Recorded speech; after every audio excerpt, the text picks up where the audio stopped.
बीनू भागकर उस टैंकी के अंदर छिप जाता है। पुलिस भी भागती भागती वहाँ पर आ जाती है। उधर पुलिस बीनू को ढूंढने लगती है, पर उन्हें बीनू चोर कहीं भी नहीं मिलता। अरे भाई साहब सुनो, तुम्हारे पास काम मिलेगा। अरे नहीं भाई नहीं, अभी परसों ही मैंने नया लड़का काम पर रखा है, तुम आगे किसी और दुकान पर पता कर लो। सुनिए बाबूजी, काम मिलेगा क्या?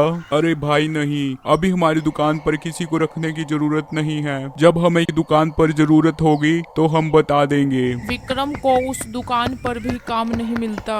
ऐसे ही विक्रम गांव के पूरे बाजार में घूमता है, लेकिन उसे कहीं पर भी काम नहीं मिलता। थक कर विक्रम एक पेड़ के पास बैठ जाता है। हे भगवान, 2 महीने हो गए, अभी तक कोई काम नहीं मिला। ऐसा कब तक चलेगा? उदास विक्रम पेड़ के पास बैठा सोच ही रहा होता है कि तभी एक सेठ आता है और विक्रम से बोलता है, अरे सुनो भाई, क्या तुम मेरा एक काम करोगे? इसके बदले में तुम्हें पैसे दूंगा। हाँ हाँ सेठ जी बताइए, मैं आपके लिए क्या कर सकता हूँ? चलो आओ, तुम मेरे साथ आओ। विक्रम सेठ के साथ जाता है। तुम एक काम करो, मुझे सारे इन मसालों के डिब्बों को लेकर शहर जाना है। तुम जल्दी से इन सभी मसालों के डिब्बों को इस गाड़ी में रख दो। जी सेठ जी, आप चिंता मत कीजिए, मैं अभी रख देता हूँ। विक्रम सेठ के मसालों के डब्बे गाड़ी में रखने लगता है। विक्रम जब सारे मसाले गाड़ी में रख देता है, सेठ जी मैंने सारे मसाले के डिब्बे गाड़ी में रख दिए हैं। बहुत बढ़िया, ये लो तुम पैसे। सेठ विक्रम को 500 रुपए देता है। विक्रम वो पैसे लेकर घर की ओर आने लगता है।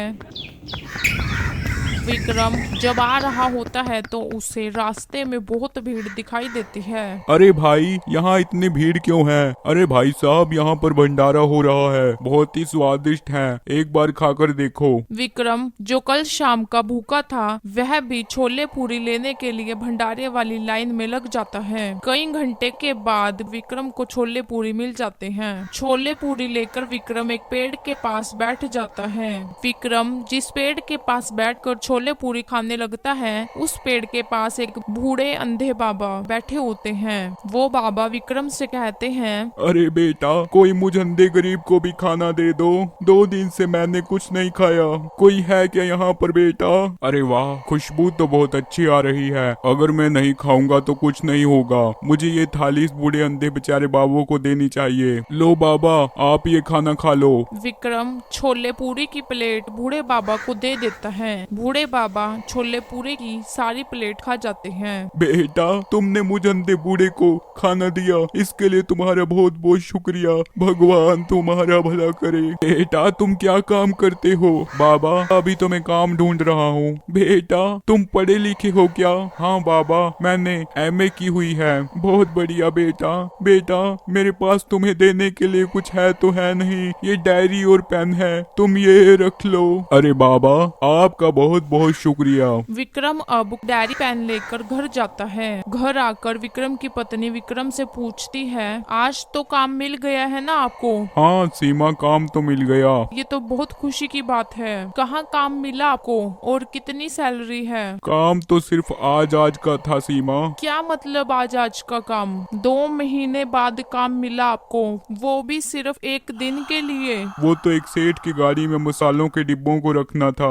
उसके बदले सेठ ने मुझे पैसे दिए। अजी, आप इन सब बातों को छोड़ो, आप बाजार जाकर घर के लिए राशन ले आओ। आप दालों में चने की दाल, मसूर की दाल और राजमा ले आना जी। और सब्जियों में घिया, तोरी, टमाटर, प्याज और आलू लाना तो बिल्कुल मत भूलना जी। अरे सीमा, इतना सामान तो मुझे बाजार जाते जाते याद नहीं रहेगा। सीमा, तुम एक काम करो, ये लो डायरी और पेन, इसमें सारा घर का राशन लिख दो जो जो लेकर आना है। सीमा घर का राशन उस डायरी में लिख देती है जो बूढ़े बाबा ने विक्रम को दी थी। तभी उन्हें बाहर से जोरदार धमाके की आवाज आती है। सीमा, ये बाहर से आवाज कैसी है? चलिए जी एक बार बाहर जाकर देखते हैं। दोनों जब बाहर आकर देखते हैं, छत जो बांस से बनी होती है वह गधे पर गिर जाती है।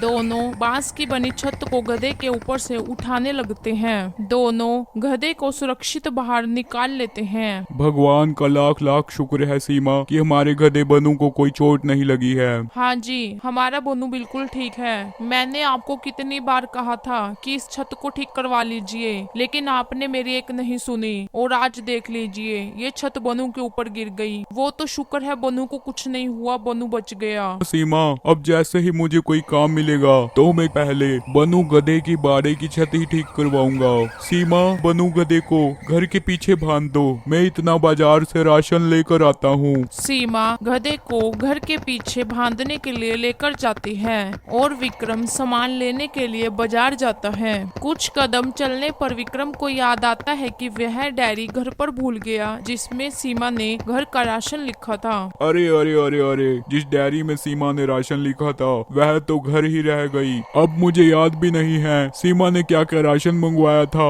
घर जाकर डायरी लेकर आता हूँ। विक्रम जब घर आता है तो वह घर का नजारा देखकर हैरान हो जाता है, क्योंकि सीमा ने जो राशन डायरी में लिखा था वह राशन उसके सामने पड़ा होता है। तभी सीमा भी वहाँ पर आती है। अरे ये क्या, आप इतनी जल्दी जाकर बाजार से सामान भी ले आए? नहीं सीमा, मैं बाजार तो गया ही नहीं। फिर क्या ये इतना राशन कॉपी से निकलकर अपने आप बाहर आ गया? हाँ सीमा, मुझे तो ये जादुई डायरी लगती है। अगर ये जादुई डायरी है ना, तो मुझे अभी समोसे और लड्डू खाने हैं, तो आप मेरे लिए जल्दी से इस पर समोसे और लड्डू बनाइए। जैसे ही डायरी में लड्डू और समोसा लिखता है तो उनके सामने लड्डू और समोसों से भरी प्लेट आ जाती है।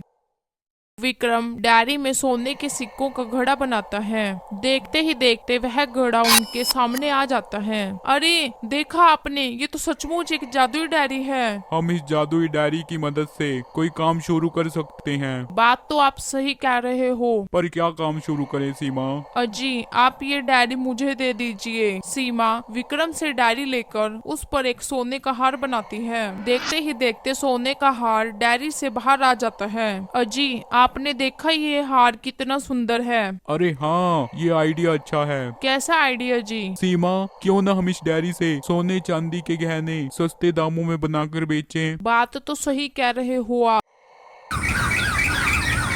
अगले दिन विक्रम अब गांव में बड़ी सी सुनारे की दुकान कर लेता है। विक्रम अपनी दुकान में नए नए सोने के डिजाइन बनाता, दुकान पर बहुत ही कम दामों में बेचता। विक्रम अब गांव में ही नहीं शहरों में भी सस्ती ज्वेलरी के कारण फेमस हो गया। शहर से अब सेठ आकर विक्रम की दुकान से सोने के डिजाइन कम दामों में लेकर जाते और उन्हें शहर में जाकर बड़े बड़े दामों में बेच देते। दूर दूर से व्यापारी आते और विक्रम को सोने के नए नए डिजाइन बताकर जाते। विक्रम उन डिजाइनों को रात को जादुई डायरी से बनाता। विक्रम के सस्ते डिजाइनों से शहर के जाने माने रतन सेठ को बहुत नुकसान होने लगा था।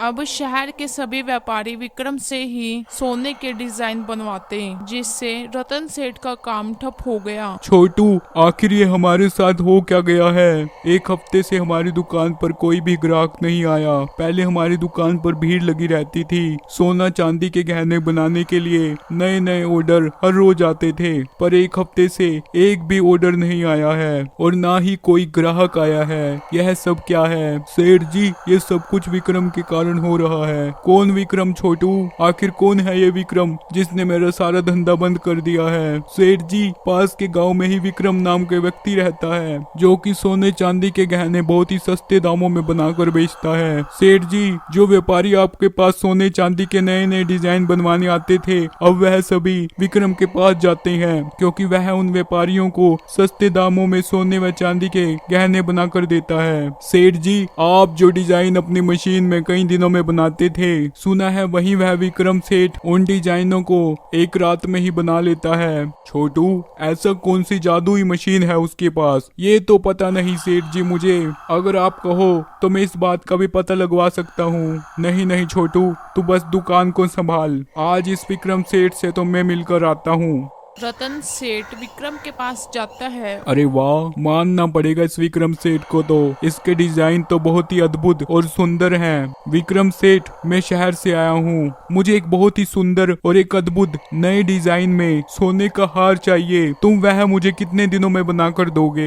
सेठ जी, बस आप वह सोने का हार कल ले जाना। पर तुम इतनी जल्दी कैसे बना पाओगे? सोने का हार बनाने में 2 से 3 दिन लगते हैं, फिर तुम मुझे वह सोने का हार कल कैसे बना कर दे दोगे? सेठ जी, मेरे पास एक स्पेशल मशीन है जो मैंने दूर देश से मंगवाई है। वह अद्भुत मशीन कुछ ही घंटों में सोने का हार बनाकर तैयार कर देती है। अच्छा, क्या मैं भी तुम्हारी वह मशीन देख सकता हूँ? माफ कीजिए सेठ जी, मैं वह मशीन किसी को नहीं दिखा सकता। विक्रम रतन सेठ को सोने के डिजाइन बनाने वाली मशीन को दिखाने से मना कर देता है, क्योंकि विक्रम के पास ऐसी कोई मशीन है ही नहीं थी। वो तो सारे गहने जादुई डायरी से बनाता था। क्या हुआ सेठ जी, विक्रम ने आपको गहने बनाने की मशीन दिखाई? नहीं, विक्रम ने मुझे गहने बनाने की मशीन दिखाने से मना कर दिया। मुझे पता था सेठ जी, वह विक्रम बहुत ही चालाक आदमी है, वह आपको कभी भी मशीन नहीं दिखाएगा। तो फिर विक्रम मुझे नहीं जानता, वह मशीन तो मैं लेकर ही रहूंगा, चाहे मुझे कुछ भी करना पड़े। पर सेठ जी, आप करेंगे क्या? तू अब देख मैं कैसे खेल खेलता हूँ। मैं बीनू चोर को फोन लगाता हूँ, अब वो ही मेरी मदद कर सकता है। सेठ जी, बीनू वह तो एक जाना माना चोर है ना? हाँ, बीनू एक बेहद चालाक और शातिर चोर है, उसके अलावा यह काम कोई नहीं कर सकता। तभी रतन बीनू चोर को फोन लगाता है। उधर बीनू चोर एक घर से चोरी कर भाग रहा होता है। सर जी, वो सामने जो भाग रहा है मन्ने तो बीनू लागे से। अरे सुरेश के बात कर रहा? ओ जाना माना बीनू चोर? हाँ सर जी, मन्ने तो ही लागे से। अरे सुरेश लागे से नहीं, यो तो बीनू चोर से, जल्दी ते पकड़ इन्नू। बीनू को चोरी कर भागता देख पुलिस भी बीनू के पीछे भागने लगती है। रुक जा बीनू चोर, कठे भाग रहा है? आज तो तने ससुराल जानते कोई नहीं रोक सकता। बीनू जब भाग रहा होता है तो बीनू को सामने कचरे में पड़ी एक खाली टैंकी दिखाई देती है। बीनू भागकर उस टैंकी के अंदर छिप जाता है। पुलिस भी भागती भागती वहां पर आ जाती है। उधर पुलिस बीनू को ढूंढने लगती है, पर उन्हें बीनू चोर कहीं भी नहीं मिलता। अरे सर जी, बीनू चोर यहीं तो भाग रहा था, कहाँ चला गया? आज ये बीनू चोर चाहे कहीं भी भाग ले, पर आज ये मेरे हाथों से बचेगा नहीं। जब पुलिस चली जाती है तो बीनू टैंकी से बाहर आ जाता है। अरे बाप रे बाप, आज तो मैं बाल बाल बच गया। तभी बीनू के पास रतन सेठ का फोन आता है। जी सेठ जी। बीनू ध्यान से सुन, तूने मेरे लिए एक काम करना है। बीनू, ये काम बहुत ही चालाकी और समझदारी से करियो। जी सेठ जी। तूने विक्रम के घर जाकर विक्रम के घर से गहने बनाने की मशीन चुरा कर लानी है। ठीक है सेठ जी, मैं वह मशीन चुरा लूंगा, लेकिन ध्यान रहे कोई गलती ना हो। तूने ये काम आज रात को ही करना है। ठीक है सेठ जी, मैं आज रात को ही वह मशीन चुरा लूंगा। रतन के कहने पर बीनू रात होते ही विक्रम के घर चोरी करने जाता है। बीनू चोर जब खिड़की से देखता है तो वह देखता है कि दोनों बैठे हुए उसी जादुई डायरी और पेन से सोने के गहने बना रहे होते हैं। विक्रम और उसकी पत्नी सीमा डायरी में जो भी सोने के गहने बनाते वो उनके सामने आ जाते। साइड में पड़े सिक्के और ढेर सारे गहने देखकर बीनू चोर हैरान हो जाता है। कुछ देर बीनू चोर वहीं खिड़की के पास खड़ा होकर उन दोनों को देख रहा होता है। थोड़ी देर बाद विक्रम और सीमा डायरी और पेन वहीं पर रखकर सोने चले जाते हैं। चोर चुपके से उनके कमरे में आता है और डायरी और पेन चुरा कर वहां से भाग जाता है। बीनू चोर जादुई डायरी लेकर रतन सेठ के घर पर आ जाता है। बीनू तू आ गया? हाँ सेठ जी, मैं आ गया। ला जल्दी मुझे वह मशीन दे। ये लो सेठ जी, ये तो डायरी और पेन है। बीनू, तू उस घर से क्या चुरा कर लाया है? सेठ जी, मैं उस घर से तो ये डायरी और पेन ही चुरा कर लाया हूँ। नालायक कहीं का, तुझसे एक काम ठीक से नहीं होता। तुझे क्या चुराने को भेजा था और तू क्या चुरा कर ले आया? बेवकूफ कहीं का। अरे सेठ जी, आप नाराज क्यों होते हो? मैं भी आपको इस जादुई डायरी और पेन का चमत्कार दिखाता हूँ। बीनू जादुई डायरी में कप बनाता है। देखते ही देखते डायरी से एक सोने का कप बाहर आता है, जिसे देखकर रतन सेठ बहुत खुश होता है। अरे ये क्या, ये तो एक जादुई डायरी है। ये कप तो इस डायरी से बाहर आ गया। हाँ सेठ जी, ये एक जादुई डायरी है। आप जो भी इस पर बनाओगे वह असली रूप में आ जाएगा। सेठ जी, इसी से विक्रम अद्भुत डिजाइन के गहने बनाता है और उन्हें सस्ते दामों पर बेचता है।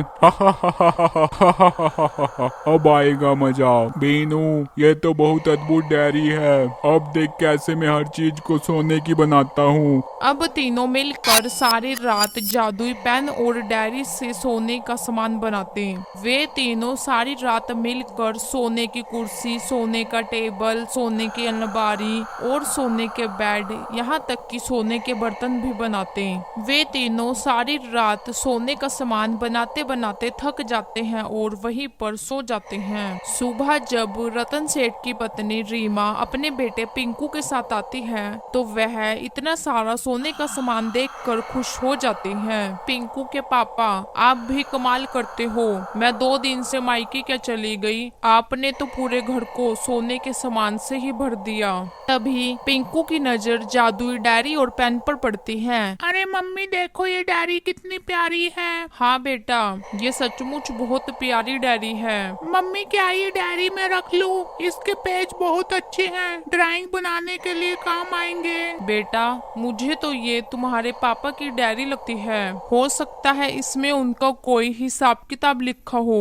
अगर तुमने उनकी डायरी को छेड़ा तो वो तुम्हारी बहुत पिटाई करेंगे। पिंकू जादुई डायरी में जादुई पेन से ड्राइंग बनाने लगता है। पिंकू जादुई डायरी में शैतान की तस्वीर बनाता है।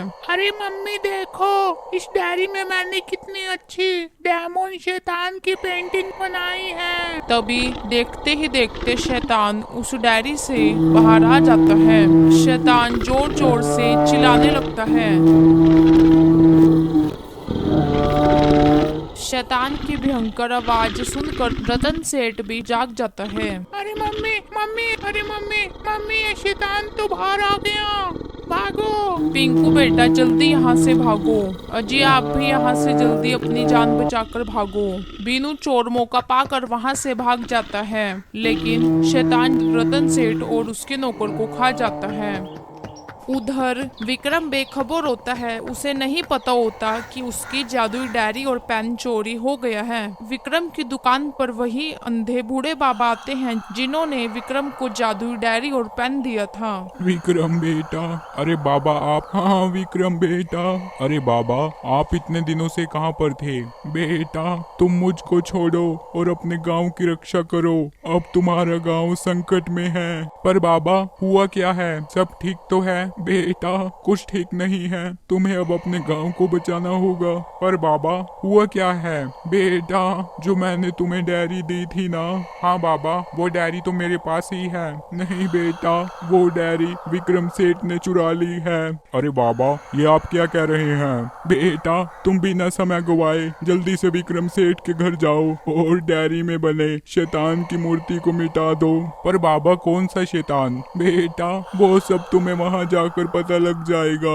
जल्दी करो, समय बहुत कम है। अगर आप कहते हैं तो ठीक है बाबा, मैं अभी जाता हूँ। विक्रम रतन सेठ के घर की ओर जाता है। तभी विक्रम को सामने से आता हुआ वही शैतान दिखाई देता है। विक्रम उस शैतान को देखकर पेड़ के पीछे छिप जाता है। जैसे ही शैतान वहां से चला जाता है, विक्रम भागकर रतन सेठ के घर की ओर जाता है। रतन सेठ के घर पहुंचकर विक्रम जल्दी से डायरी को उठाता है और डायरी में बने शैतान की चित्र को मिटा देता है। डायरी में से चित्र के मिटते ही शैतान भी गायब हो जाता है।